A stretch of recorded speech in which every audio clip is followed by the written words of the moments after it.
అయోధ్యలో రేపు అరుదైన దృశ్యం ఆవిష్కృతం కాబోతోంది. రామ్లల్లా దర్శనానికి హనుమంతుడి ప్రతినిధి వెళ్లబోతున్నారు. శతాబ్దాల రూల్స్ ను పక్కన పెట్టి లక్ష్మణ గీతను దాటి రామ దర్శనం చేసుకోబోతున్నారు. అదే ఇప్పుడు అయోధ్యలో ఉత్కంఠ రేపుతోంది.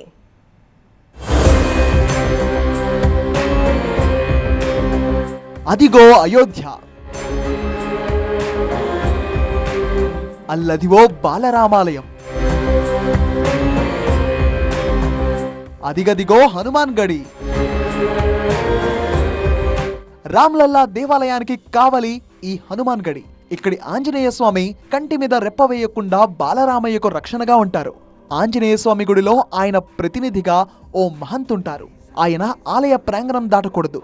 ఇది శతాబ్దాలుగా వస్తున్న ఆచారం.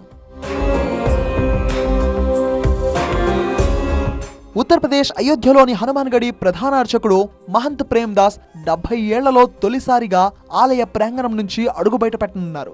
ఏప్రిల్ 30వ తేదీన అక్షయ తృతీయ రోజున ఆయన హనుమాన్ గడికి కొద్ది దూరంలో ఉన్న బాలరాముడి దేవాలయానికి వెళ్లనున్నారు.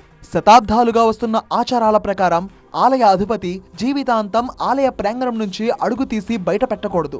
18వ శతాబ్దంలో ఆలయ స్థాపనతో మొదలైన ఈ సాంప్రదాయం చాలా కఠినమైనదని, కోర్టుల ముందు హాజరయ్యేందుకు కూడా వీల్లేదని స్థానికులు చెబుతున్నారు. ప్రస్తుతం ప్రధాన పూజారిగా ఉన్న హేమంత్ ప్రేమ్ దాస్ తన జీవితంలో ఎన్నడూ గుడి ప్రాంగణాన్ని వీడలేదు. ఇటీవలే ఆయన రామాలయాన్ని సందర్శించాలనే కోరికను వ్యక్తం చేశారు. ఇదే విషయాన్ని నిర్వాణి అఖాడా దృష్టికి తీసుకెళ్లగా అఖాడా సభ్యులు ఏకగ్రీవంగా ఆమోదం తెలిపారు. దీంతో ఆయన భావోద్వేగానికి గురయ్యారు. ఏప్రిల్ 30వ తేదీన అక్షయ తృతీయ రోజు ఆలయ అధిపతి ఊరేగింపుగా అయోధ్య రామాలయానికి వెళ్తారు. ఈ వేడుకలో ఏనుగులు, ఒంటెలు, గుర్రాలు భాగమవుతాయి. ప్రధాన అర్చకుడి వెంట నాగసాధువులు, వాళ్ల శిష్యులు, భక్తులు ఉంటారు. ఆ రోజు ఉదయం 7 గంటలకు సరియో తీరానికి చేరుకుని అక్కడ స్నానాల అనంతరం రామాలయానికి వెళ్తారని ఆలయ వర్గాలు తెలిపాయి. भगवान से यही विनती करेंगे कि सभी लोग सुखी, सभी लोग संपन्न, सभी लोग किसी प्रकार का रोग दुख न रहे, सबको आनंद ही आनंद रहे का पाठ सुनाते हुए फिर वहाँ से प्रणाम करके आएंगे।